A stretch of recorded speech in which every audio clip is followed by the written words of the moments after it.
Greetings, friends. Welcome to this edition of Tales from the Tabletop, the video series where I delve the deepest dungeons of the internet and my own personal experience to bring you anecdotes of adventure, from Warhammer to D&D and everything in between.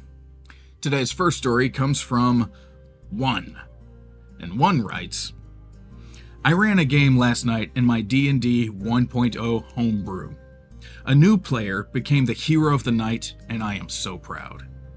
Short version, the player generated a druid in an obscure green dragon clan of the North Swamps.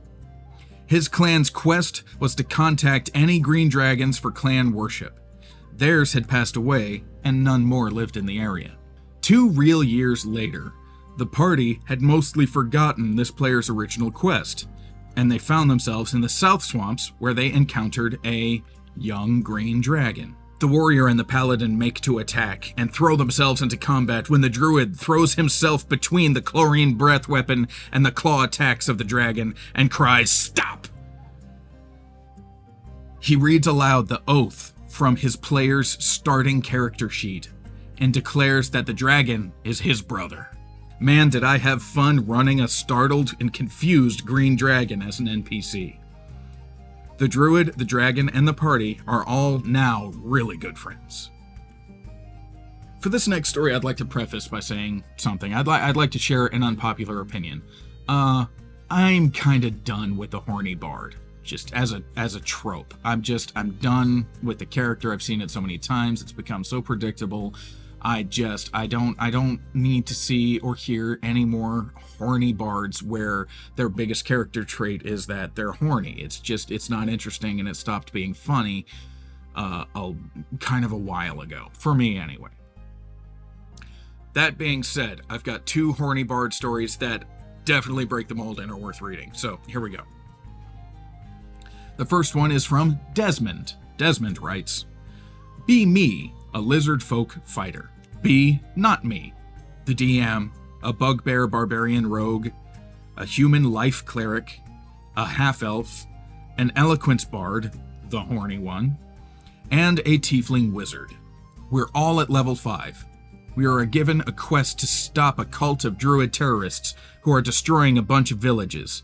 After destroying their main hideout, we chased the cult leader through a portal and finally killed him, only to realize that we were in the Feywild, and the portal behind us had just disappeared. After an unknown amount of hours of wandering and trying to figure our way out, we encountered a satyr, who offered that she would show us the way out of the Feywild. In exchange, one of us had to give up our firstborn child, or be lost in the Feywild forever. Here was the problem.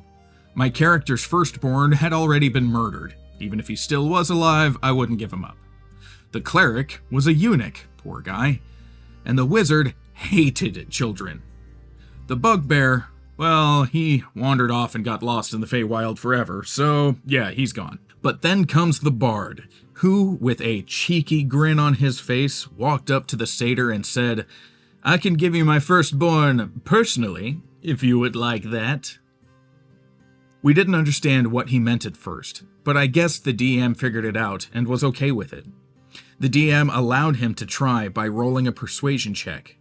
After rolling insanely high, the satyr accepted his offer. After leading us to another portal, we all decided to leave this place behind us, except for the bard. He said he had one last thing to deal with before leaving, so the rest of us decided to enter the portal and wait for him on the other side.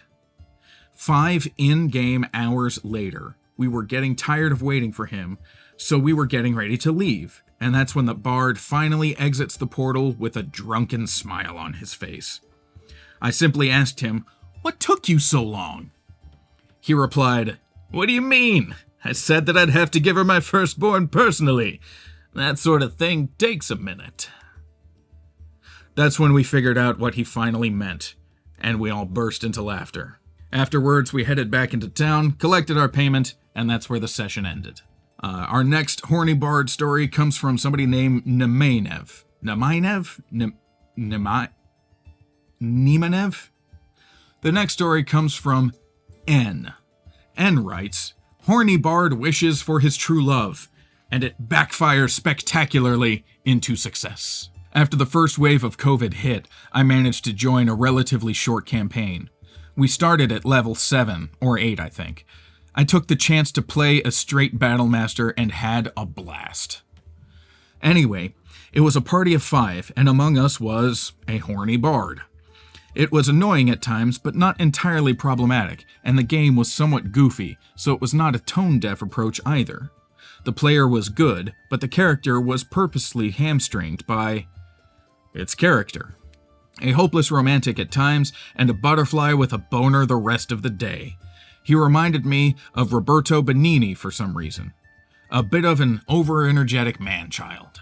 While the build was suboptimal, the character behaved in combat, and in clutch moments he wouldn't try to flirt with the Naga while the rest of the party was being eaten alive. Though, in RP situations, and especially during downtime, he spot-hogged a little with his romantic diatribes. Anyway, we're midpoint through the campaign, and the DM asks us before a session what mid to high level magic item we would like before the end. It was so that he could write it into the plot and let us have it for the final third of the road. Cool move. I asked for a +3 war pick because my character was obsessed with that weapon and named each version that he got. The others asked for similar stuff, and it was all good. Except for the bard. He asked for a wish. DM said, cool, but if he used it for something weird or overpowered, there was a chance of it backfiring or having a secondary effect, much like Homer's monkey paw. The bard accepted. The thing about the bard's horniness was that he played it like he was always chasing tail, but also tragically speaking about true love and his quest to reach it. He's bedded many a fair maiden, only to be disappointed over and over again. It was cheesy and cringy, but it was harmless, and it led to some fun times too. Kind of like Rose from Keeping Up Appearances. So the time came for the bard's wish, and, unsurprisingly, he gave a speech about romance, and love, and his sexual exploits, and then he wished to find true love. Bosh! Done! The monument of the goddess that he wished upon replied, very well, true love will come to you, soon. And so it did. About 2 weeks in-game later, a tavern working girl approached the bard. The DM told him she looked familiar. There was something in her eyes. She reminded him of a fair young lass he had been with once, maybe 5 or 6 years ago. But she was different. Back then she was younger, healthier, brighter. This new version was limpid and tired and coughed like a miner, and looked like time and aware had erased all the hope from her face that she undoubtedly once had. She asked the bard if he recognized her, and he indeed remembered he'd slept with the woman and carried a memory of her that was perhaps painted by beer goggles. Most of the party mocked the bard for it, and we taunted, saying that this was his true love knocking on his door, just like the prophecy said. The bard looked at the GM shocked, and out of character said, "Are you really gonna do this?" The DM winked mischievously. The woman asked the bard to meet her later, for she had something for him. We kept teasing the bard for the rest of the scene, and later they met. We stuck around in the shadows in case it was a trap, so we all got to witness the woman meeting the bard in the alley and introducing him to a 5-year-old lad. Red-haired like his mom, and the DM described that his facial features and mannerisms were undeniably the bard's. She told him his name, and that it was his responsibility now, since she had not long to live, accounted for by her awful coughing fits. Perhaps 'twas the consumption. Long story short, Horny Bard became Dad Bard, and we had to take care of a child while we tried to save the world. Of course, we didn't take the kid into dungeons or use him for trap bait, but he came with us on our journeys, and the bard had hired a sort of babysitter to take care of him while we got into trouble. The party chipped in for a fund for the mother to try and seek help or live comfortably for her final days. But what was wonderful about this was the bard took it fantastically and pretty quickly shifted from horny bard to 80s sitcom dad and really milked it. Bard and son bonded, and it made the whole game much more interesting for all of us. We were actually pretty invested in that character arc, as we became uncles and aunts. In the end, the Bard checked his quest for finding true love as completed, and after saving the world, he used his riches to live a good life with his son. He also messed around a bit on the side and taught the kid all of his moves, but a happy ending, all things considered. Straight up, if there was an 80s style sitcom called Bard and Son, I would watch every episode and the Christmas special.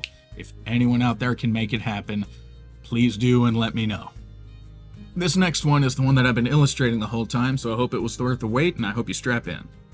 This one is from Partybug, and it's titled, The Worst Luck I Have Ever Seen. Our group was playing a game based on the old XCOM Apocalypse games, set in the year 1980. The PCs, myself included, were agents of XCOM, a special force devoted to fighting alien infiltrators. We recently discovered an alien sympathizer, John Roper, a man working as an undercover agent for alien forces. We decided to tail Roper, wanting to follow him from his place of business to his home and see who he was meeting with. We staked out the company he works for and followed him after he got off work heading downtown. We see him go into a club called Club Heaven and decided to split the party. 3 of us would stay in the car. 1 of us would go in the club and keep an eye on Roper to make sure he didn't give us the slip.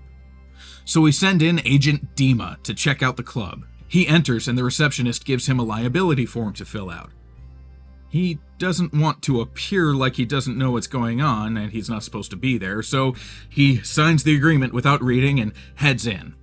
He's told that he is the 106th person to enter the club. He steps inside and immediately the air gets sucked out of the room and he blacks out.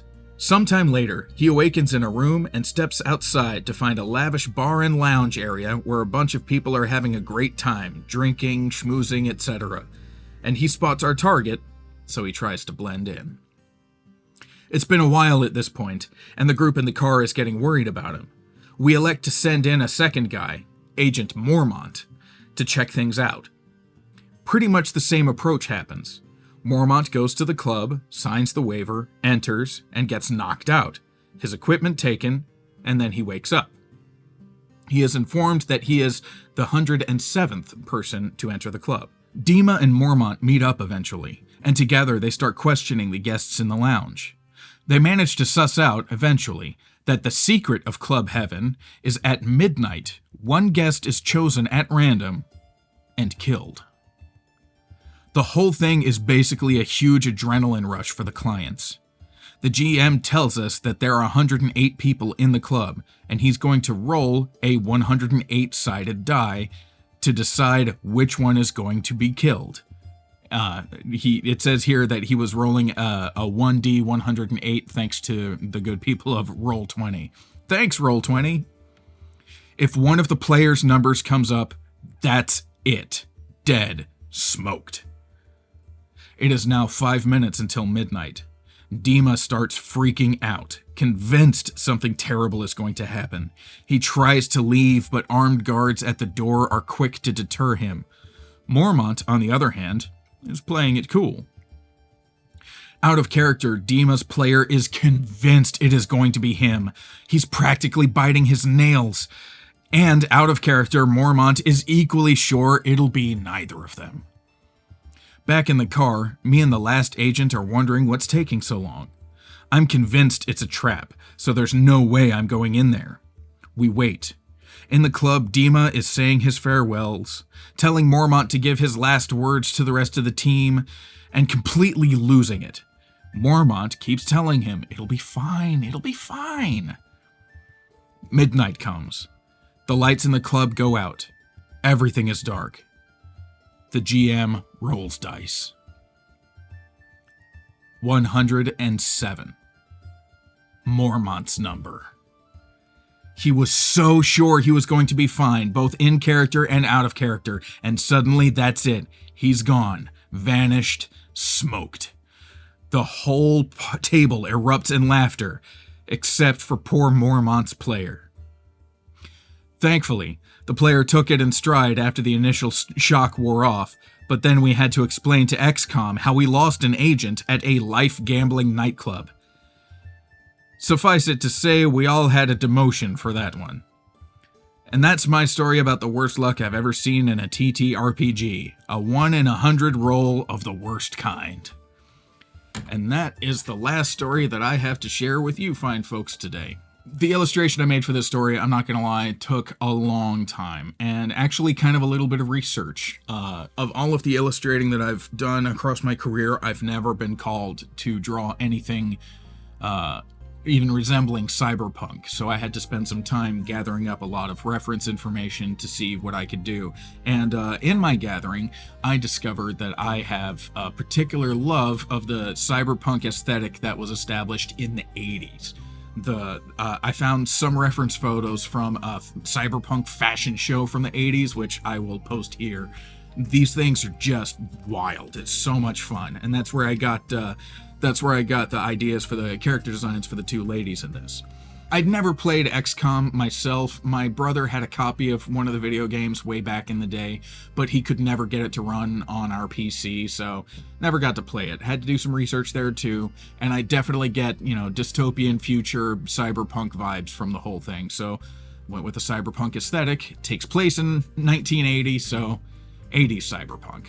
My conception of what it would be like in the club, Dima freaking out somewhere, and Mormont just as chill as he could be, blent in, relaxing with his two companions on the couch. It's gonna be fine, it's gonna be fine, and that is the moment that Mormont gets smoked. So I figured that would be the drawing. And his two companions on either side have got the great big smiles of surprise, because this is the whole point. This was their adrenaline rush, and how much more of a rush that they got to be next to the guy who was vaporized. So that's how I came up with this image. If you'd like the original art from this episode, it'll be for sale in my store at coffeeandhate.biz. Click store at the top. That's it for today's episode of Tales from the Tabletop. Thank you so much for watching, thank you so much for listening, and may your dice roll high and never be cursed.